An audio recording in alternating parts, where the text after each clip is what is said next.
Bir kız var gözlerinde ümit, sabahı yazmak isteyir. Kitaplarla gurur gelecek, arzulara doğru ilerleyir.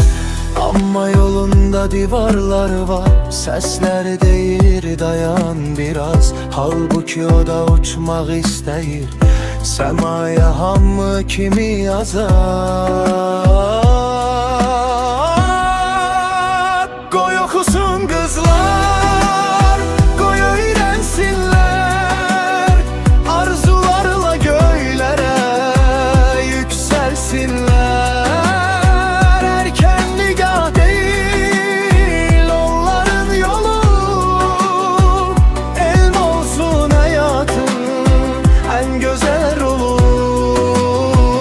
Aile olsun onların dayağı, söndürmesin hiç kes ümit çırağı.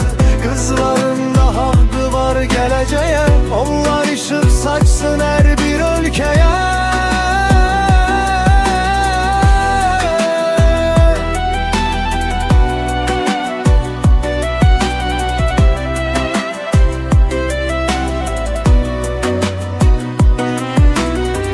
Bir kız okusa bir dünya değişer, ümitler çiçeği kimi biter. Onun biliği sabahın sesi, cemiyete güç getirer. Analar mellim olar, hekim olar, alim olar. Bir kızın açılan her kitabı, bin karanlık yolu ışıklandırar.